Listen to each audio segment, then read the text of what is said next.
আরবে এক বৃদ্ধ বাঙালি ভদ্রলোক একটা লেখা সাইনবোর্ডে চুমা খাচ্ছিল। তো ওটা দেখে সিকিউরিটি গার্ড এসে ধমক দিয়ে বলল যে এখানে কি লেখা আছে তুমি জানো?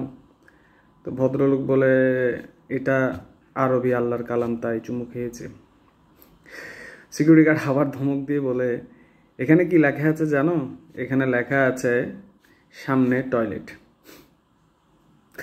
ভদ্রলোকের লজ্জায় একেবারে নত হয়ে গেল।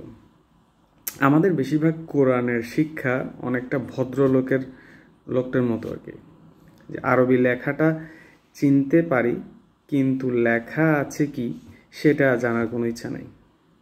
ছোটবেলায় এক হুজুরের কাছে পড়তাম। হুজুর কোরআন পড়ার পাশাপাশি জিজ্ঞেস করতাম এখানে কি লেখা আছে, এটার অর্থ কি। হুজুর বলতেন কোরআনটা আরবিতেই পড়তে হয়, এক হরফে 10 নেকি, বাংলায় পড়া যায় না, বাংলায় পড়লে সওয়াব পাওয়া যায় না। ছোট ছিলাম তখন আমাদের শিক্ষা দেওয়া হতো যে হুজুর যা বলে তাই ঠিক, এসব যাচাই করতে হয় না। তবু মনে আসলে খুব খচখচ করতো, কারণ আমরা ইংলিশ ট্রান্সলেশন পড়তাম ইংরেজি বোঝার জন্য। তাহলে আরবিতে আল্লাহর কালাম কি লেখা আছে সেটা বুঝতে এত কেন বাধা, এত মানা করে কেন?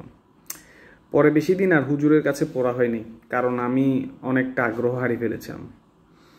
কিন্তু এখন বুঝি যে আসলে হুজুর নিজেও জানতেন না হুজুর কি পড়াচ্ছেন বা ওই কোরআনের আয়াতের অর্থ কি, কারণ তার হুজুরও নিশ্চয় তাকে মানা করেছিল। এটা একটা আসলে ভিশিয়াস সার্কেল, যে এটা যুগ যুগ ধরে চলে আসছে, এবং যেটা আমাদের যাতে করে আমাদের মাথার উপর লবণ দিয়ে বড় খেতে পারে ওই বিজ্ঞ হুজুরগুলা, আলেমরা।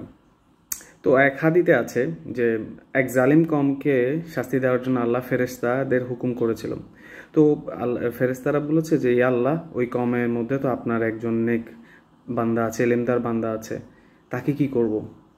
আল্লাহ বলেছেন যে তার ঘর আগে উল্টিয়ে দাও, কারণ সে এলেম হাসিল করছে ঠিক, কিন্তু তার কওমের মধ্যে সঠিক এলেম ছড়ায় নেই।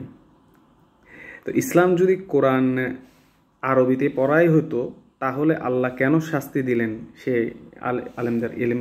আলেমকে? কোরআন হচ্ছে একটা গাইডলাইন আমাদের জন্য, আসলে যে এটা আসলে কাপড় পেঁচিয়ে আলমিরার উপর রেখে দেওয়ার জন্য না।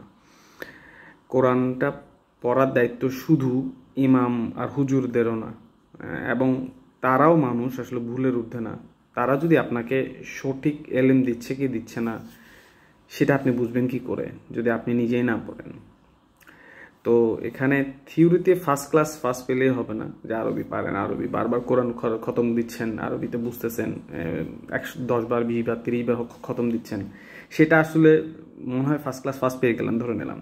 প্র্যাকটিক্যালি কী করবেন যদি প্র্যাকটিক্যালি ফেল করেন? আর আপনি যদি কিতাবই না বুঝেন, আপনি প্র্যাকটিক্যাল অ্যাপ্লাই করবেন কিভাবে? তাই আপনার কিতাব শুধু পড়বেন না, বরং বোঝারও চেষ্টা করবেন। অনেক কিছুই স্বচ্ছ পানির মতো পরিষ্কার হয়ে যাবে ইনশাল্লাহ। ভালো থাকবেন। জাযাকাল্লাহ খায়ের।